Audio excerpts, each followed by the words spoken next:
గత బీఆర్ఎస్ ప్రభుత్వం రాష్ట్రాన్ని లూటీ చేసిందని ఆరోపించారు డిప్యూటీ సీఎం మల్లు భట్టి విక్రమార్క.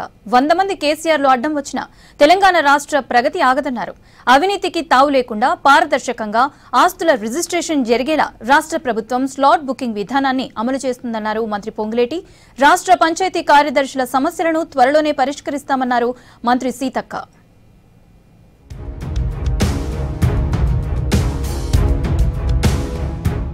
దెయ్యాలకు నాయకత్వం వహించిన కేసీఆర్ దేవుడు ఎలా అవుతారని ప్రశ్నించారు డిప్యూటీ సీఎం మల్లు భట్టి విక్రమార్క. దెయ్యాలను రాష్ట్ర పొలిమేర నుంచి తరిమి కొట్టాల్సిన సమయం ఆసన్నమైందన్నారు. అచ్చంపేటలో పలు విద్యుత్ సబ్స్టేషన్లు ప్రారంభించి మరికొన్ని సబ్స్టేషన్లకు శంకుస్థాపన చేశారు. ఆ తర్వాత స్థానికంగా ఏర్పాటు చేసిన బహిరంగ సభలో భట్టి విక్రమార్క మాట్లాడారు. అచ్చంపేటలో 12,600 కోట్లతో చేపట్టిన నల్లమల డిక్లరేషన్ దేశ చరిత్రలో ఇప్పటి వరకు ఎవరూ చేయలేదన్నారు. 10 ఏళ్లు పాలించిన కేసీఆర్ ఉద్యోగులకు 10,000 కోట్ల బకాయిలు పెడితే తాము అధికారంలోకి రాగానే అందులో 8,000 కోట్లు క్లియర్ చేశామన్నారు డిప్యూటీ సీఎం. రాష్ట్రం ఏర్పడిన తర్వాత టీఆర్ఎస్ ప్రభుత్వం వచ్చిన తర్వాత కరెంటు ఉత్పత్తి చేసేటువంటి ప్రాజెక్టులు నువ్వే పెట్టలేదు, కానీ కరెంటు నేను బాగా ఇస్తున్నా అని చెప్తున్నావు. మరి నువ్వు పెట్టకుండా కరెంటు బాగా ఎట్లా ఇస్తా ఉన్నావు అంటే గత కాంగ్రెస్ ప్రభుత్వాలు పెట్టినటువంటి ప్రాజెక్టులు ఉత్పత్తి చేస్తా ఉంటే దాన్ని పంపిణీ చేస్తా ఉన్నావు. విద్యుత్ కార్మికులకు ₹1 కోటి పైగా ప్రమాద బీమా అందించడం దేశ చరిత్రలోనే రికార్డన్నారు deputy CM Bhatti. Praja Bhavan NPTCL పరిధిలో విధులు నిర్వహిస్తూ జోగు నరేష్ అనే ఉద్యోగి ప్రమాదవశాత్తు చనిపోయాడు. ప్రమాద బీమా చెక్కుతో పాటు నరేష్ భార్య కారుణ్యకు విద్యుత్ శాఖలో ఉద్యోగం ఇస్తూ నియామక పత్రం అందజేశారు. బాధితుల పక్షాన నిలబడడం కేవలం ఇందిరమ్మ రాజ్యంలోనే సాధ్యమవుతుందన్నారు భట్టి. దేశ చరిత్రలోనే విద్యుత్ శాఖల్లో పనిచేసేటువంటి కార్మికుల భద్రత కోసం మొట్టమొదటిసారి ఇంత పెద్ద గతంలో జీవిత బీమాలు ఉన్నప్పుడు కూడా 5 లక్షల వరకు ఉండేది.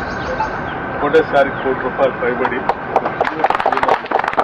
ఏర్పాటు చేయడం అనేది కేవలం ఇందిరమ్మ ప్రభుత్వంలో రాష్ట్ర ముఖ్యమంత్రి రేవంత్ రెడ్డి గారి నాయకత్వంలో ఈ క్యాబినెట్ తీసుకున్నారు. అవినీతికి తావు లేకుండా పారదర్శకంగా ఆస్తుల రిజిస్ట్రేషన్ జరిగేలా రాష్ట్ర ప్రభుత్వం స్లాట్ బుకింగ్ విధానాన్ని అమలు చేస్తుందన్నారు మంత్రి పొంగులేటి శ్రీనివాసరెడ్డి. జూన్ 2 నుంచి స్లాట్ బుకింగ్ అమలు చేస్తామని, ఇందులో ఆధార్ ఈ సంతకం విధానాన్ని కూడా ప్రవేశపెడతామని తెలిపారు. ఆధార్ ఈ సంతకం వల్ల 10-15 నిమిషాల్లోనే రిజిస్ట్రేషన్ పూర్తవుతుందన్నారు. మొదటి విడతలో ఆర్మూర్, కూసుమంచిలో అమలు చేస్తామని, ఆ తర్వాత రాష్ట్రం అంతటా విస్తరిస్తామన్నారు. సెక్రటేరియట్లో స్టాంప్స్ అండ్ రిజిస్ట్రేషన్ శాఖ అధికారులతో సమావేశమయ్యారు మంత్రి పొంగులేటి. స్లాట్ బుకింగ్ విధానం, అదనపు రిజిస్టర్ల పోస్టింగ్, ఉద్యోగుల పదోన్నతులపై చర్చించారు. అధికారుల అవినీతికి దూరంగా ఉండి ప్రజలకు మెరుగైన సేవలందించాలని సూచించారు.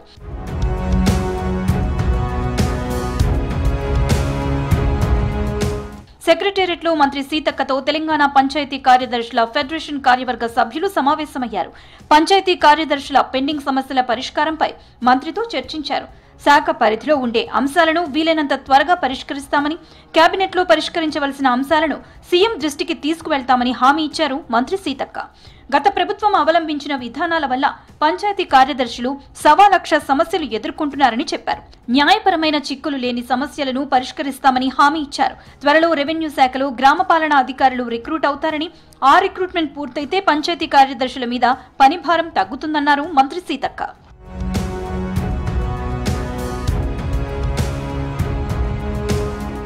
వ్యవసాయ శాఖ మంత్రి తుమ్మల నాగేశ్వరరావుతో సమావేశమయ్యారు రైతు కమిషన్ చైర్మన్ కోదండరెడ్డి. సహకార సంఘాలు, ఖరీఫ్ సాగుపై చర్చించారు. ప్రాథమిక సహకార సంఘాలను బలోపేతం చేసేలా సంబంధిత అధికారులు, ప్రజా ప్రతినిధులతో సమావేశం ఏర్పాటు చేయాలని నిర్ణయించారు. మట్టి నమూనా ఫలితాలు ప్రతి రైతుకు అందుబాటులో ఉండేలా చర్యలు తీసుకోవాలని అధికారులకు సూచించారు.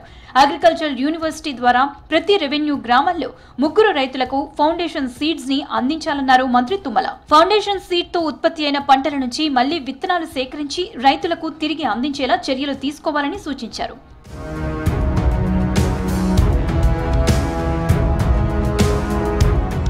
అవకాశం ఇస్తే అన్ని రంగాల్లో రాణిస్తారని ట్రాన్స్జెండర్లు నిరూపించారన్నారు మంత్రి సీతక్క.